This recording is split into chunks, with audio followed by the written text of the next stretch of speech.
Au nom du Père, du Fils et du Saint-Esprit, ainsi soit-il. Sur certaines images que j'ai pu voir en voulant voir ce qui se passait en Ukraine, j'ai pu voir des images terribles. À savoir, on voyait quelques soldats ukrainiens qui se regroupaient, qui étaient dispersés, qui se regroupaient en un point. Peut-être le chef du peloton ou de je sais pas quoi, de l'ensemble des soldats qui étaient là, leur a fait-il signe de se regrouper pour leur donner les directives. En tout cas, ils se sont regroupés et justement, où ils étaient tous ensemble, on voit qu'une bombe est tombée en plein sur eux. On n'a plus rien vu. Après, il ne restait plus rien, plus personne, plus personne. D'un instant à l'autre, il n'est resté plus personne. Ils se sont regroupés, ils étaient comme ça en train de presque parler, et d'un seul coup, plus rien, plus personne. Plus personne. Imaginez. Ils ne se sont même pas rendus compte qu'ils partaient. Ils se sont reçus cet obus à la figure. Tout le monde s'est pris cet obus à la figure. Ils étaient tous regroupés dans un tout petit espace.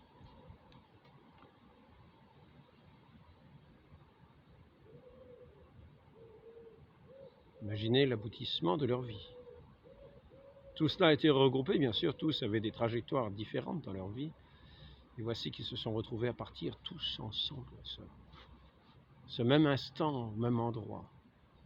Mais leur destination, nous ne la connaissons pas, car Dieu connaît le fond des cœurs. Mais en tout cas, il nous a prévenus, nous ne connaissons ni le jour ni l'heure. Dans une deuxième petite vidéo, j'ai eu l'occasion de voir une espèce de blindé américain qui dépose des soldats ukrainiens, ou peut-être des mercenaires, ou on ne sait pas qui. Il les dépose à un endroit, comme il dépose, ce sont des transports d'infanterie, donc il dépose les soldats là, et puis ensuite on voit le blindé qui repart après avoir déposé ces soldats. Les soldats, aussitôt après, ils se mettent dans une tranchée, et là encore, tac, encore une fois. Il y a une bombe qui leur tombe en plein dessus, quoi. Ils ne s'attendaient à rien du tout. Ils étaient peut-être en train de plaisanter, je ne sais pas quoi, en sortant du camion, en train de dire un bon mot, et ils se mettent dans la tranchée, clac, plus personne d'un seul coup, plus personne d'un seul coup. On voit le camion qui s'en va. Cela faisait combien de mois qu'ils étaient là? Peut-être avec leur uniforme, leurs vêtements, peut-être ils venaient juste de rejoindre le front, peut-être ça faisait des mois qu'ils étaient là. Pour eux, c'était devenu habituel de voir le paysage, d'entendre un petit peu au loin le bruit des mitraillettes, etc., de s'avancer, d'être débarqués à un endroit, et d'un seul coup, tac, sans qu'ils se sont rendus compte de rien du tout. Ils ont été comme désintégrés. Comme désintégrés. Notre Seigneur nous dit,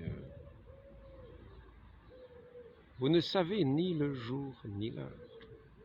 Il nous dit qu'il viendra comme un voleur, comme un voleur. Qu'avons-nous fait de nos vies? Qu'avons-nous fait de nos vies? Qu'avons-nous fait de nos vies que ce bon Dieu nous a donné?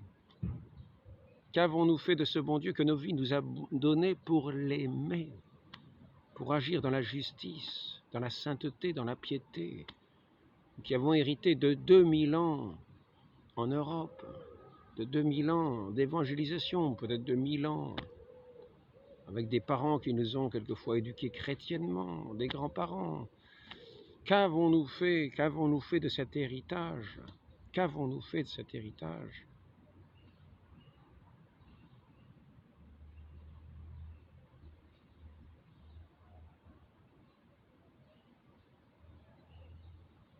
Aussitôt après,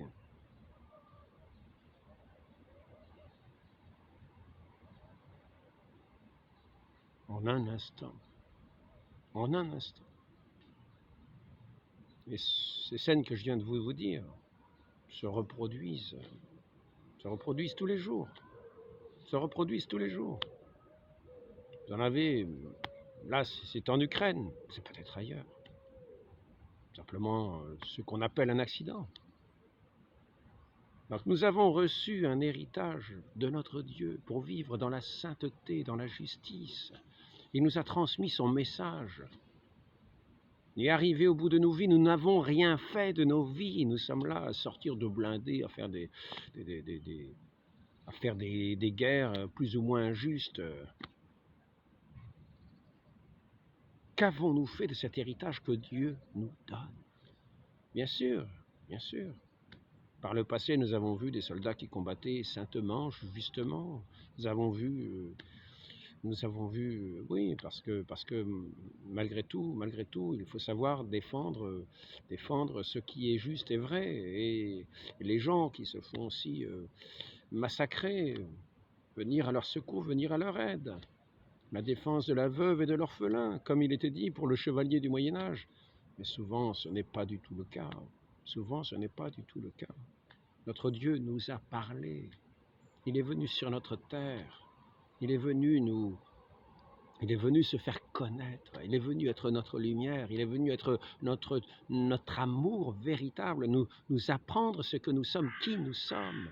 Il est venu nous donner cet héritage d'être fils de Dieu, enfant de Dieu.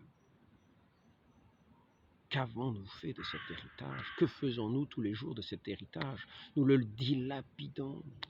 Nous sommes emportés tous les jours par des tas de soucis.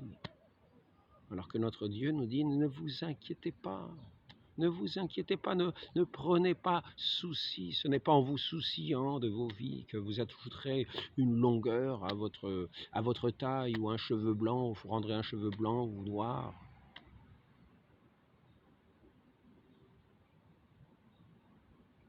Que faisons-nous de nos vies? Que faisons-nous de cet héritage que notre Dieu nous a donné? De cet héritage précieux, de ce trésor, de cette perle précieuse qui fait que nos vies devraient sentir ce parfum de la sainteté, de la douceur, de l'amour, de la bonté, de la contemplation de la beauté des œuvres divines dans toute sa création, d'avoir recevoir notre prochain, rendre grâce pour ce prochain que Dieu nous donne, de rencontrer. Il est vrai que nous avons ce péché originel qui nous incline toujours sur les mauvaises pentes. Il est vrai aussi que nous avons Satan sur notre route, Satan qui est toujours le séducteur des âmes, pour nous détourner toujours de cette voie que le Seigneur nous a tracée, pour nous détourner toujours de notre héritage saint, et pour nous amener toujours à nous amener dans un esprit perdu, dans un esprit de dissipation, dans un esprit de concupiscence, dans un esprit de peur, dans un esprit de doute, à sortir d'un engin blindé, à nous faire exploser, sans même penser à Dieu, sans même penser à ce Dieu qui est toute notre vie, qui a voulu être toute notre vie, qui nous a montré ce chemin de cette paix, de ce respect, de cet amour que nous devons nous porter les uns pour les autres.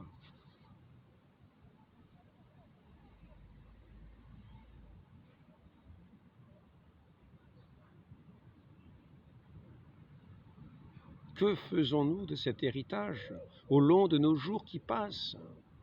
Que faisons-nous de ce que notre Dieu est venu semer sur cette terre, semer dans nos cœurs, semer dans nos esprits? Lui qui est venu combler notre faim, notre soif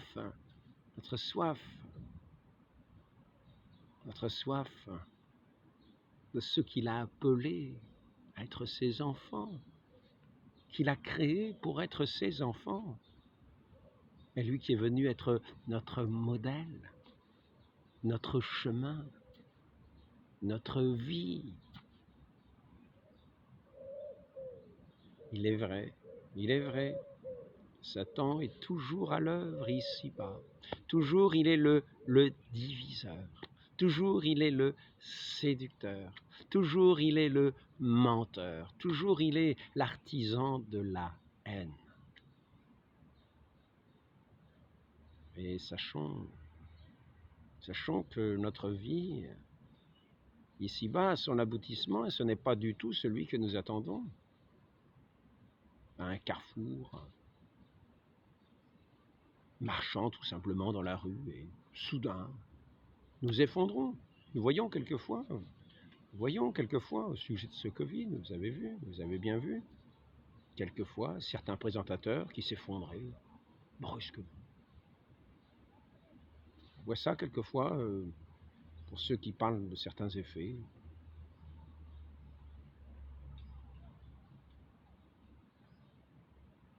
Qu'on essaye de tenir caché. Cette fin brusque, cette fin inattendue, qui n'est pas du tout selon ce que nous avons comme projet. Nous avons un projet, nous marchons sur notre route que nous avons bien en tête, dans une dissipation parfaite de Dieu, qui n'a rien à voir avec ce que Dieu nous a transmis pour vivre dans nos vies. Nous faisons nos affaires. Nous mettons nos espérances dans nos chiffres d'affaires. C'est un ami qui m'a dit ça hier. Il m'a dit, parce que je lui disais que le soir, c'est un marchand, un artisan, et je lui disais, le soir, on est content de remballer. Le soir, on est content de remballer parce qu'on est fatigué. Mais le matin, on est content de déballer. Je trouve qu'on est sans doute plus content de déballer que de remballer, parce que le matin, on est plein d'espérance.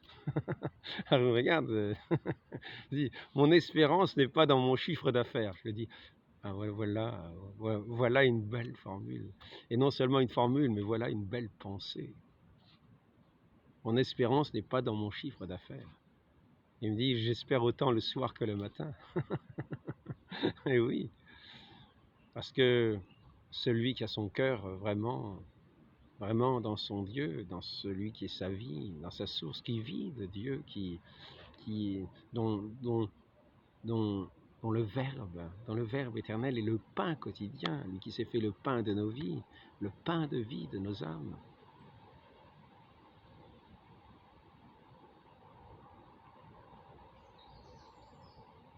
Il est venu nous montrer tout son amour, tout cet amour de Dieu, de la splendeur de cette création, lui qui est venu comme poser le sceau sur cette création, tout en demeurant fragile. Il a pris notre mort, il est ressuscité. Il a pris notre mort. Nous qui sommes dans cette chair fragile, qui en un instant peut être comme désintégrée, il ne reste rien. Il est ressuscité. Il est ressuscité. Ce vrai Dieu, ce Dieu fait homme, il est ressuscité pour cette vie éternelle, pour cette vie véritable, pour cette vie qui n'a pas de fin, pour cette vie éternelle, pour cette vie qui doit être déjà notre vie ici-bas. Il est ressuscité. Gardons bien cela en mémoire. Tout ce monde est fragile, tout ce monde passera, mais notre Seigneur est ressuscité. Et nous tous, nous ressusciterons, soit pour la gloire, dans cette vie en Dieu, si nous l'avons suivi, si nous l'avons écouté, si nous l'avons aimé, si nous avons mis en lui toute notre espérance, et non pas dans nos chiffres d'affaires. Si nous avons mis en lui toutes nos espérances, tout notre salut, et non pas dans nos moyens, non pas dans nos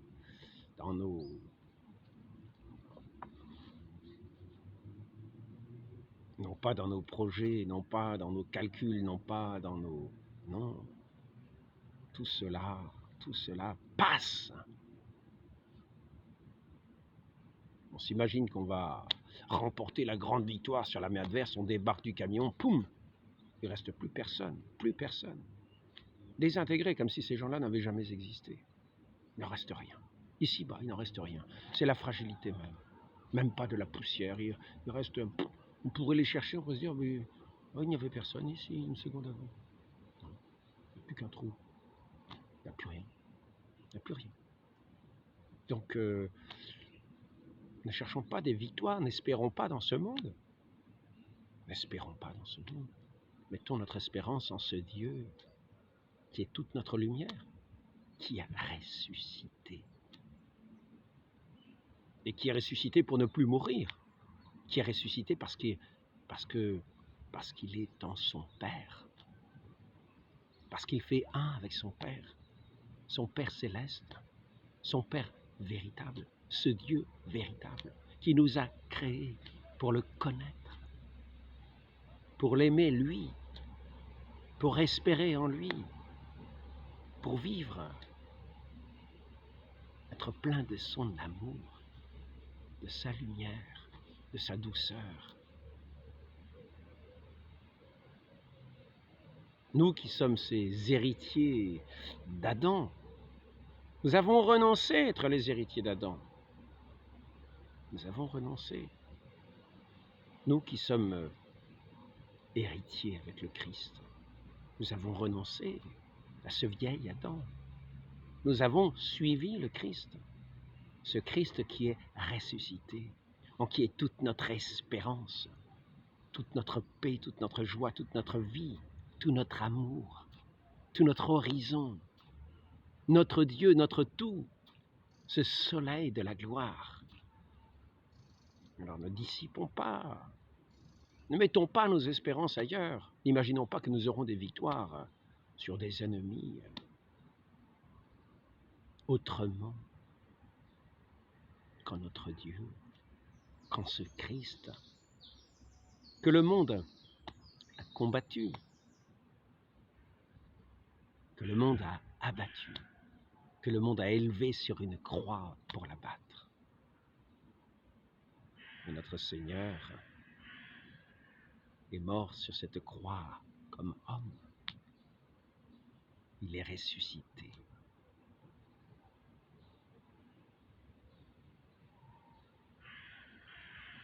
Par cette force de Dieu, il est ressuscité par cet Esprit Saint. Il est ressuscité aussi par lui-même, car il était Dieu. Il est Dieu. Son Père l'a ressuscité. Toute l'œuvre de Dieu dans cette création est l'œuvre du Père et du Fils et du Saint-Esprit. Ces trois sont un seul Dieu. Chacune des personnes est agissante.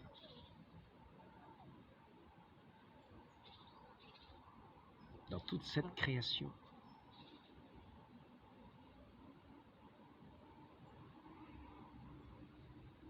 N'oublions pas notre Dieu. Ayons nos yeux tournés vers lui. Ce monde passera. Ce monde si éphémère qui s'en va en un clin d'œil, sans même que l'on s'en rende compte. Nous sommes pleins d'espérance, nous allons dire, oui, nous allons aller en face. Allez, vous allez aller là, vous allez aller là, vous allez faire ceci. Poum, personne. Il ne reste plus rien. Plus personne. Quels sont ces projets de terre? Quels sont ces projets de vanité? Toute notre vie est en notre Dieu. Tournons vers lui nos regards. Arrêtons de tergiverser dans ce monde si passager, qui est le lieu que notre Dieu nous a donné, mais qui n'est déjà pas le paradis qu'il nous a donné. Ce paradis où nous étions placés pour vivre, pour ne pas connaître la mort. Mais déjà nous avons été séduits, détournés de Dieu, par cette voix enchanteresse du serpent qui a voulu idolâtrer le monde, c'est-à-dire lui-même s'idolâtrer.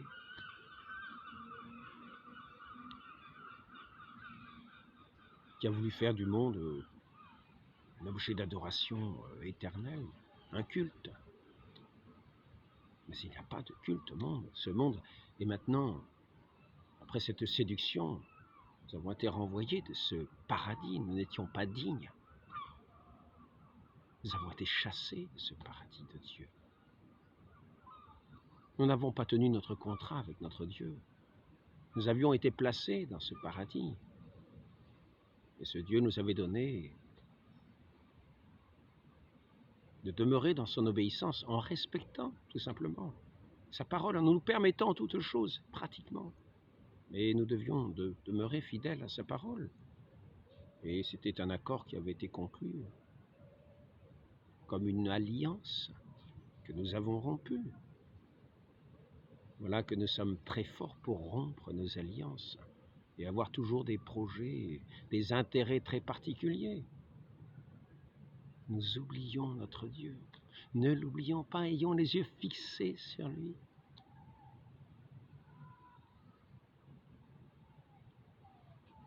Notre Seigneur Dieu est ressuscité.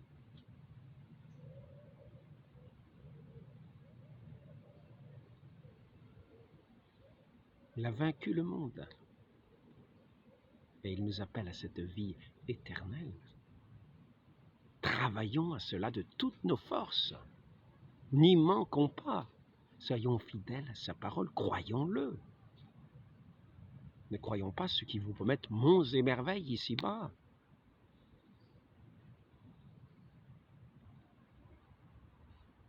En un instant, il viendra comme un voleur. Notre Dieu dit qu'il viendra comme un voleur. Et celui qui avait engrangé, accumulé, etc., il ne restera rien. À qui iront tous ces biens?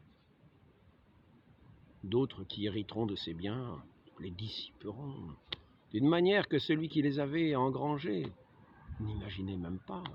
Il avait des projets. Et ceux qui les suivent n'auront pas du tout ces projets-là. Ce sera comme une trahison. Peut-être ce sera l'inverse qu'il sera fait à partir de cet héritage.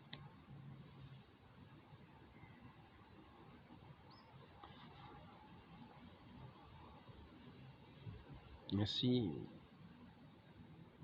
dans cet entretien, je pourrais juste inviter à ne pas oublier notre Dieu, à avoir nos yeux fixés sur lui,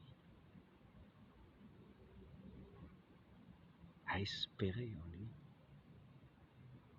Non pas mettre notre espérance dans des chiffres d'affaires, mais n'oublions pas, espérons en notre Seigneur, en ce Christ qui est venu, pour être toute notre espérance, pour être notre vie,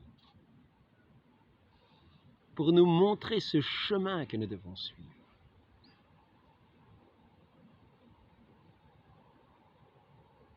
Pour mettre cette joie, de cette espérance en nos cœurs, cet amour en nos cœurs, nous qui sommes destinés à cette vie sublime, éternelle. Il invite tout homme dans ce sens-là, donc ne cherchons pas des intérêts les uns contre les autres, réjouissons-nous.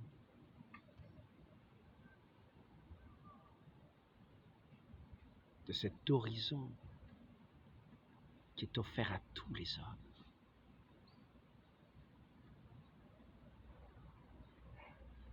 De cette vie qui est offerte à tous les hommes.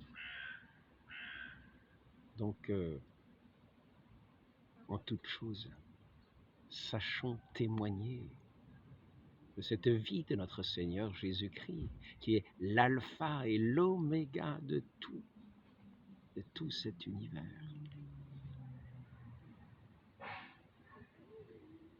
Gardons nos yeux fixés sur lui.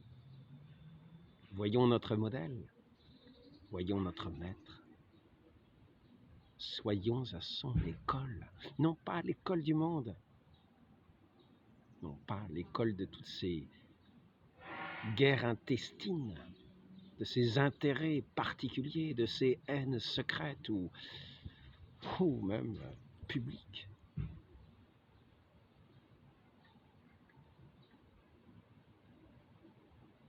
Demandons cette grâce, la très sainte Vierge Marie. Demandons cette grâce de garder nos yeux fixés sur son Fils bien-aimé, de ne pas nous laisser séduire ni par Satan, ni par la chair, ni par le monde, mais d'avoir toujours en nous cette espérance en notre Dieu, de le considérer, de le contempler, de l'aimer, de marcher à sa suite, selon ses pas. Laissons le monde passer et marchons à la suite de notre Maître. Demandons cette grâce à la très sainte Vierge Marie de marcher comme ses enfants. Et nous passerons à travers ce monde, et quand cette heure soudaine, nous ne connaissons ni le jour ni l'heure, viendra, que notre Dieu viendra nous chercher, nous le trouverons avec joie et dans la paix,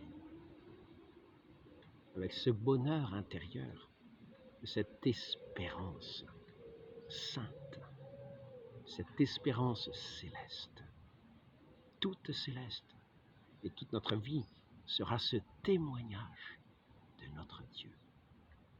Ainsi soit-il. Au nom du Père et du Fils et du Saint-Esprit, ainsi soit-il.